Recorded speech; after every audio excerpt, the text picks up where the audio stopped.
Success platform channel में सभी का स्वागत है। Delhi police constable computer set number 20 third shift 8/12/2020 को आपके जो 10 क्वेश्चन पूछे गए हैं इन्हें हम प्रैक्टिकली व थ्योरेटिकली दोनों टाइप से सोल्व करेंगे। साथ के साथ मैं आपको कौन सा प्रोग्राम कहां से ओपन होता है, कैसे यूज करते हैं, कहां से होता है, ये आपको डायग्राम में क्वेश्चन के अकॉर्डिंग समझाता हुआ चलूंगा। जिन बच्चों का कंप्यूटर मेन सब्जेक्ट नहीं रहा है, कंप्लीट क्लास देखना। आपसे कंप्यूटर में कुछ आता है या नहीं आता है, लेकिन क्लास देखने के बाद आपका जो कॉन्फिडेंस है कंप्यूटर में बिल्डअप होगा। देखो हमारा माइंड है ना, हमारा माइंड स्मृति चित्रण को ज्यादा याद करता है। हम 3 घंटे की मूवी देखते हैं। मूवी देखने के बाद क्या होता है, उसकी स्टोरी याद तो नहीं करते ना। जब स्टोरी याद नहीं करते तो उसकी स्टोरी कैसे हमारे माइंड में सेव रहती है? वो उस वजह से रहती है क्योंकि वहाँ पे है ना मूवी में चित्र दिखाई देते हैं। जबकि हमारा माइंड जो है चित्रों को कैचअप जल्दी करता है। इसलिए जितने भी क्वेश्चन होंगे मैं आपको अकॉर्डिंग टू डायग्राम एक्सप्लेन करूँगा, जिससे कि आपके माइंड में सेट हो जाए, आपको रटने की आवश्यकता ना पड़े। हमारा टारगेट है 10 में से 10 नंबर लेकर आना कंप्यूटर में, जो कि बहुत आसान तरीके से लेकर आएँगे। उसके लिए आपको थोड़ा एक्स्ट्रा एफर्ट लगाना पड़ेगा। जैसे आपका एमएस वर्ड का ये क्वेश्चन आया, इस क्वेश्चन को एक नोटबुक लेना, उसमें नोट डाउन कर लेना है, हेडिंग डालना है एमएस वर्ड। जितने भी अभी तक मैं 19 सेट करा चुका हूँ, जो भी आपके एमएस वर्ड के क्वेश्चन आए वो उसी पेज पे लिखते चलना। ज्यादा ज्यादा 2 पेज में आपके, 2 क्या एक ही पेज में एमएस वर्ड के जितने भी क्वेश्चन आपके 38 शिफ्ट में कंप्यूटर के आए होंगे वो एक पेज पर आ जाएंगे। फिर ऐसे ही एमएस एक्सेल वाले में करना, फुल फॉर्म वाला टॉपिक कवर करना, फॉर्मूले वाला को टॉपिक करना। लगभग क्या होगा, कंप्लीट जो आपके प्रीवियस ईयर है ना ये 38, इन्हें लगाने के बाद आपके पास नोट्स होंगे 15 से 20 पेज की, ज्यादा से ज्यादा, वो भी आपकी खुद की हैंड राइटिंग में, जो कि बहुत आसान होगी याद करना। ये हमारा है टारगेट। ऐसे तैयारी करोगे 10 में 10 नंबर आपके बड़े आसान तरीके से आएंगे। सिंपल पेपर आता है। पेपर स्टार्ट करते हैं। Question number first, MS word में टेक्स्ट के बहुत से हिस्से में किसी टेक्स्ट को किसी टेक्स्ट का फॉन्ट कलर साइज प्रयुक्त करने के लिए निम्नलिखित में से किस टूल बार का उपयोग किया जाता है? इसका आपका राइट आंसर हो जाएगा ऑप्शन नंबर 1, फॉर्मेट पेंटर। अब आपको फॉर्मेट पेंटर सपोज करो आपने रट लिया, लेकिन पता नहीं है कि क्या होता है, फॉर्मेट पेंटर कहां से होता है, तो ये याद नहीं रह पाने का, एग्जाम में आप भूल जाओगे। अब इसमें अब मैं आपको एक्सप्लेन करता हूं कि फॉर्मेट पेंटर होता कहां है और कहां ये शो होता है। आपके सामने डायग्राम होगा, ये ब्रूश टाइप का जो होता है इसे क्या बोलते हैं? इसे बोला जाता है फॉर्मेट पेंटर।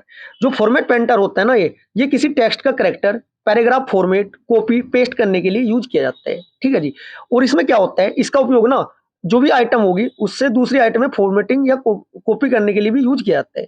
और ये शो कहाँ होता है, अब मैं आपको बताना चाह रहा हूँ। ये है ना नॉर्मली होम टैब के नीचे, होम टैब एरिया आपकी, होम टैब के तो नीचे शो हुआ। एक क्वेश्चन तो ये बन जाएगा आपका, फॉर्मेटिंग पेंटर की जो है वो शो कहाँ होता है? होम टैब के नीचे, इंसर्ट के नीचे, डिजाइन के नीचे, कुछ भी XYZ दे देगा, आपको याद रखना है होम टैब के कहां पर होता है? नीचे। पेस्ट ये रहा आपके सामने, देखो इसे क्लोज कर देता हूं मैं जिससे क्लियर दिखाई दे। पेस्ट ये रहा, पेस्ट के पेस्ट क्लिपबोर्ड जो है आइकन के दाईं ओर, पेस्ट के आपके कहां पर है? ये दाईं ओर। और and copy cut and copy के जस्ट नीचे, ऊपर निचली साइड होता है ये।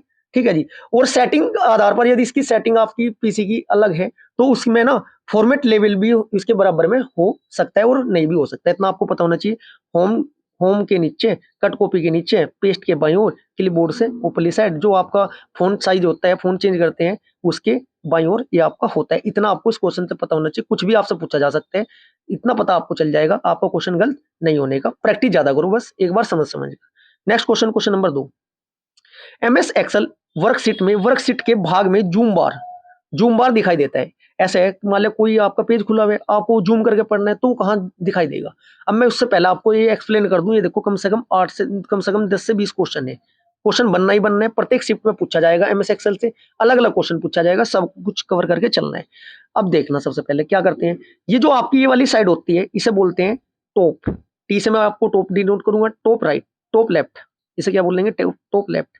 ये आपका क्या होता है? Top right. ये आपका क्या होता है? ये वाली साइड ये होती है आपकी बॉटम राइट। ये आपकी होती है, क्या होती है? Bottom left. अब देखो आंसर खुद मिल रहा है। जिस बच्चे को भी पता है जूम बार कहाँ से होता है, ये रहा प्लस माइनस का ये आइकन होता है, इसे बोलते हैं जूम बार। इसे क्या बोलते हैं? जूम बार। ठीक है जी। कहाँ हो रहा है? ये क्या है आपकी? BR। बी से बनता है आपका बॉटम, आर से बनता है आपका राइट। तो आंसर आप क्या लगाओगे इस क्वेश्चन में बॉटम राइट। देखो कितना आसान है। अब इससे जो एक्स्ट्रा फैक्ट से क्वेश्चन बन सकते हैं, आपसे डायरेक्ट ये पूछा जा सकता है फॉर्मूला बार कहां से होता है? ये आपका फॉर्मूला बार ये रहा। ठीक है जी। ऑफिस बटन कहां होता है आपका? ऑफिस बटन टॉप लेफ्ट में होता है। सेव ऑफिस बटन के जस्ट बराबर में होते हैं। अंडो रीडो इसके बराबर में होता है आपका। ठीक है। क्लोज एक्सेल, यदि आप क्लोज करना चाहते हो एक्सेल को, कहां से करोगे? टॉप राइट से करोगे। ठीक है। मैक्सिमाइज और मिनिमाइज कहां से होता है? ये भी आपका टॉप राइट साइड से होता है। ठीक है जी। स्टेटस बार, जो स्टेटस बार होता है ये दो प्रकार का होता है, एक तो होता है वर्टिकल, एक होता है आपका हॉरिजॉन्टल। इसे कैसे याद करोगे, देखो डाउट नहीं है रखना कभी भी। वी ऐसे बनता है, जो आपका ये होता है ना, ये वाली खड़ी लाइन मतलब ये है, मान लो कोई पेज है सामने, आपको आपको दिखाई दे रहा है, आपको जाना है 50वें पेज पे 40वें पे, सामने स्क्रीन तो दिखाई नहीं देने का, इसे स्लाइड करेंगे नीचे, एरो पर क्लिक करके इसे थोड़ा नीचे स्लाइड करोगे, वो जहाँ तक जाना है वहाँ तक स्लाइड करते हैं, इसे बोलते हैं वर्टिकल। वर्टिकल किस साइड होता है आपका, राइट साइड होता है। एक होता है हॉरिजॉन्टल। हॉरिजॉन्टल को कैसे याद रखोगे, एच है, एच में डंडा है, जो आपका पड़े वाला होगा, लेटा हुआ होगा, इसे हॉरिजॉन्टल बोल लेगा। ठीक है, मान लिया सपोज करो फाइल आपकी बड़ी है, डायग्राम इतना दिखाई दे रहा है, आपको फुल पेज देखना है, तो आपको इधर साइड स्लाइड करना पड़ेगा। वर्टिकल और हॉरिजॉन्टल से लगातार क्वेश्चन पूछे हुए प्रीवियस ईयर में, अभी तक के 19 सेट में आप जाके देखना एक बार, लगातार क्वेश्चन पूछे गए हैं। इसके बाद आपका क्वेश्चन क्या बन सकता है, जो आपका सेल नेम होता है, एक्टिव सेल नेम, वो कहाँ से होता है, वो आपका एक्टिव सेल नेम या आपका यहाँ होता है।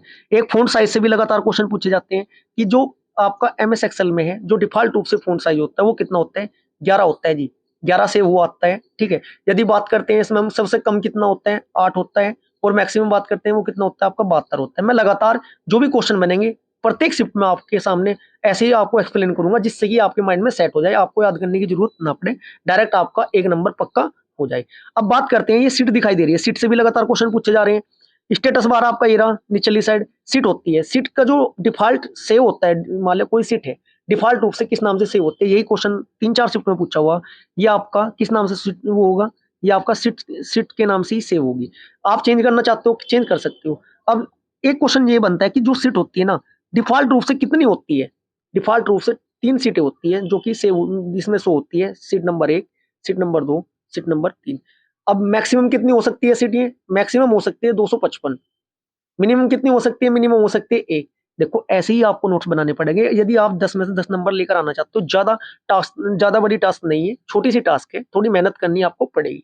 ठीक है जी, इस क्वेश्चन से आपको इतनी जानकारी सफिशिएंट है। नेक्स्ट क्वेश्चन, क्वेश्चन नंबर 3, निम्नलिखित में से कौन सा सप्रतीक करेक्टर मतलब सिंबल ईमेल आईडी का एक भाग होता है।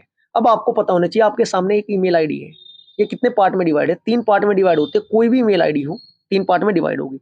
सबसे पहले उसमें होता है यूजर नेम, फिर होता है सेपरेटर जिसे एट द डेट बोला जाता है, सिंबल उसका ये होता है। लास्ट में क्या होता है, जो भी आपका जीमेल और कुट या आपका ओआरजी कुछ भी एक्सवाइजेड देख रखते हैं, इसे बोलते हैं डोमेन नेम। कोई आईडी कितने पार्ट में डिवाइड होती है, 3 पार्ट में डिवाइड होती है। पहला यूजर नेम, दूसरा आपका सेपरेटर, तीसरा आपका डोमेन नेम। ठीक है, इसे क्या बोला जाता है, ये वाला जो सिंबल होता है इसे इसे क्या बोला जाता है, एट द रेट। इतनी बात समझ में आई। अब क्वेश्चन पूछा जा सकते हैं आगामी एग्जाम में, आगामी शिफ्ट में, कि आपकी जो वेबसाइट है एट द डेट कहां पर होता है। ये कहां पर होता है, आपका ऑप्शन दे देगा थ्योरेटिकल में, यूजर नेम के बाएं, यूजर नेम के दाएं, या डोमेन नेम के बाएं, डोमेन नेम के दाएं। हमेशा ये बीच में होगा, फिक्स है जी ये बात। सेपरेटर जो होगा आपका एट द डेट हमेशा बीच में होगा। डोमेन नेम के किस साइड है, लेफ्ट साइड, और आपके यूजर नेम के किस साइड है, आपका ये यूजर नेम के किस साइड होता है, ये हमेशा राइट साइड होता है। इतना आपको पता होना जो।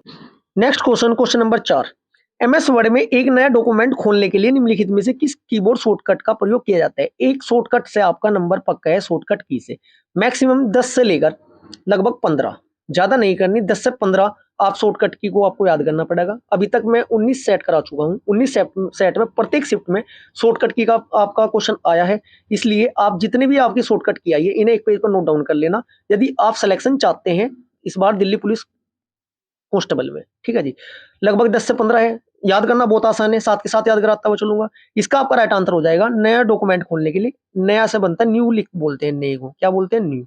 न्यू से क्या बन जाएगा आपका एन। कंट्रोल प्लस एन का यूज आपका किस क्या किया जाता है, नया डॉक्यूमेंट खोलने के लिए किया जाता है। अब साथ के साथ इसमें जो आपके और ऑप्शन है उन्हें भी कवर करते हैं, क्वेश्चन वहां से पूछा जा सकता है आपका। एक होता है आपका control plus O. Control plus O क्या होता है, जो आपका वर्तमान है ना, वर्तमान दस्तावेज खोलने के लिए कहते हैं, जो आपका वर्तमान दस्तावेज खोलने के लिए कंट्रोल प्लस ओ, ओपन, ओ से क्या बनता है open. Control plus W, W का मतलब क्या होता है, किसी प्रोग्राम को या पैराग्राफ को बंद करने के लिए डब्ल्यू बोलते हैं विंडो। डब्ल्यू क्या बोलते हैं इसे, विंडो। विंडो क्या करते हैं, बंद। विंडो क्या करते हैं, बंद। इसका मतलब कंट्रोल प्लस डब्ल्यू जब आप इस्तेमाल करोगे या यूज करोगे शॉर्टकट की, तो जो भी आपका प्रोग्राम चल रहा होगा या कोई भी आपका दस्तावेज होगा उसे बंद करने के लिए कंट्रोल प्लस डब्ल्यू का इस्तेमाल करते हैं। Control plus L, control plus L क्यों यूज करते हैं, नया दस्तावेज बनाने के लिए। ठीक है, न्यू न्यू डॉक्यूमेंट ओपन करने के लिए। अब देखो एक छोटा सा अंतर बताना चाह रहा हूं मैं, एक तो आपका कंट्रोल प्लस एन, एक है आपका ALT plus N, N N दोनों में है, एन एन दोनों में है। इसका मतलब इनका भी पता होना चाहिए। जो ALT प्लस है, ALT प्लस एन है, ये इंसर्ट इंसर्ट इंसर्ट टैब के लिए यूज होता है, जबकि आपका control plus N new document के लिए होता है। इस बात का ध्यान रखना। Next question, question number 5। निम्नलिखित में से कौन सा कथन सत्य है, कौन सा कथन असत्य है? सबसे पहले आपको ये पढ़ना है, असत्य पूछ रहे हैं, क्योंकि जल्दबाजी में यदि सत्य पूछ लिया आप गलत आंसर लगा सकते हो। Option number A 1, MS word में किसी शब्द के विभिन्न अक्षरों को अलग अलग फॉन्ट कलर नहीं दिया जा सकता। ऑप्शन नंबर 2, MS वर्ड में डॉक्यूमेंट में पैराग्राफ मार्क को प्रदर्शित करने के लिए शो हाइड कमांड बटन का उपयोग आपका किया जाता है। क्वेश्चन नंबर 5 का आपका राइट आंसर हो जाएगा ऑप्शन नंबर थर्ड, केवल एक असत्य है जी, केवल एक असत्य है। क्या है? MS वर्ड के किसी विभिन्न अक्षरों को अलग अलग फॉन्ट कलर नहीं दिया जा सकता है। दूसरा ऑप्शन आपका, MS वर्ड में डॉक्यूमेंट में पैराग्राफ मार्क को प्रदर्शित करने के लिए शो हाइड कमांड बटन का उपयोग किया जाता है। ये बात आपकी बिल्कुल सही है, या बात आपकी बिल्कुल गलत है। इसका मतलब ऑप्शन नंबर ए आपका गलत हो जाएगा। नेक्स्ट क्वेश्चन, कंप्यूटर बहुत आसान है यदि आप अच्छी तरीके से इस पे कमांड करोगे। अब फॉर्मूले वाला क्वेश्चन, एक क्वेश्चन आना ही आता ही है बिल्कुल। अब थोड़े से फॉर्मूले होते हैं, ये 7-8 क्वेश्चन बनते हैं, 7 से 8। यदि एक बार प्रैक्टिस कर लोगे, बहुत रीजनिंग से भी ज्यादा आसान है, लेकिन आपको उसके बारे में पता होना जरूरी है, तभी आप कर पाओगे। MOD मोड 11:3 है। मोड, अब सबसे पहले आपको पता होना चाहिए छठे क्वेश्चन में मोड क्या होता है। एक्सेल में ना MOD फंक्शन है ना, विभाजन के बाद ना डिवाइड करेंगे, डिवाइड के बाद जो आपका शेष बचेगा, डिवाइड के बाद आपका जो शेष बचेगा वही आंसर देगा। अब देखो क्या शेष देगा, 11 है, 11 को डिवाइड करोगे 3, 3 3 9, शेष क्या बचा 2, आपका आंसर 2। राइट आंसर देखो कितना आसान है। Next question, question number 7। MS Excel worksheet में किसी सेल के कंटेंट को एडिट करने के लिए निम्नलिखित में से कौन सी क्रिया की जा सकती है? MS एक्सेल में क्या करवा रहा है आपसे, MS एक्सेल में वर्कशीट के किसी सेल को एडिट करवाना चाहते हैं। इसके लिए क्या करते हैं, सेल पर डबल क्लिक करना। राइट आंसर हो जाएगा सेल पर डबल क्लिक करना। एक बार क्लिक करोगे उसको पहुंचोगे, डबल क्लिक करोगे वो क्या हो जाएगा, एडिट करने के लिए ओपन हो जाएगा। अब नॉर्मली क्या होता है, किसी सेल पर डबल क्लिक करेंगे ना तो एक्सेल में उसका जो है ना एक्टिव मोड ऑन हो जाएगा। एक्टिव मोड मतलब वर्क करने के लिए स्टार्ट हो जाएगा। यदि डबल क्लिक किए बिना आप जाना चाहते हो तो इसके लिए एक शॉर्टकट की होती है, उसे भी आपको याद रखना है, F2 की का यूज कर देंगे, डायरेक्ट वहीं पर चले जाएंगे। Next question, question number 8। Full form से एक क्वेश्चन पक्का है जी, सिलेक्टेड है। देखो URL शब्द क्या अर्थ है, URL शब्द का आपका अर्थ बताना है, फुल फॉर्म बतानी है, याद सभी को होगी, लेकिन जल्दबाजी में क्या होता है गलत ऑप्शन क्लिक हो जाता है। इसकी जो फुल फॉर्म होती है यूनिफॉर्म रिसोर्स लोकेटर। अब ये देखो बिल्कुल सही, यूनिफॉर्म रिसोर्स लोकेटर कौन सा लिखा हुआ है वही आपका क्या होगा, वही आपका आंसर होगा। 8वें क्वेश्चन में यूनिफॉर्म रिसोर्स लोकेटर ये है। देखो ऐसा भी हो सकता है कभी कभी एक, तो चलो थोड़े ऑप्शन अलग अलग दे रखे, यूनिफॉर्म रिसोर्स लोकेटर की जगह थोड़ा सा अलग चेंज कर देगा, वो गलत होने के चांस बन जाते हैं। इसलिए आपको अच्छे से ध्यानपूर्वक करना है, 5 से 10 सेकंड इस क्वेश्चन को देनी है, जल्दबाजी आपको नहीं करनी है। Next question, question number 9। आपस में संबंधित वे पेजों का एक संग्रह कहलाता है। क्वेश्चन नंबर 9 का वो पेज संग्रह क्या कहलाते हैं? इसका आपका राइट आंसर हो जाएगा website. Next question, question number 10। निम्नलिखित में से कौन सा एक वर्ड प्रोसेसिंग सॉफ्टवेयर है? आपको ये पता होना चाहिए जो आपके, जो एक तो वर्ड प्रोसेसिंग कौन से है, स्प्रेडशीट वाले कौन से हैं, ठीक है जी। एक आपका वो आता है पॉप हुआ, जैसे कि वेबसाइट के लिए आता है, कि कौन सा ईमेल आईडी में यूज होता है, ठीक है जी। ये आपके डायरेक्ट क्वेश्चन बनते हैं, जो भी क्वेश्चन आएगा मैं आपको एक्सप्लेन करता चलूंगा, एक क्वेश्चन के साथ 3-4 हम कवर करेंगे। क्वेश्चन नंबर 10 का आपका राइट आंसर हो जाएगा option number 2, MS Excel. MS Excel, इसका मतलब मुझे ये जानकारी मिली जो वर्ड प्रोसेसिंग सॉफ्टवेयर होते हैं वो कौन कौन से होते हैं। MS वर्ड होता है, वर्ड पैड होता है, नोट पैड भी आपका होता है। MS word, word pad, note pad, ये जो होते हैं ना text editor word processing software होते हैं, उनके उदाहरण होते हैं। जबकि स्प्रेडशीट जो है सॉफ्टवेयर का यूज है ना, इसका स्प्रेडशीट का यूज कहीं के लिए करते हैं, पूछा जा सकते हैं। MS एक्सेल का स्प्रेडशीट का यूज किस लिए किया जाता है ये भी आपको पता होना चाहिए।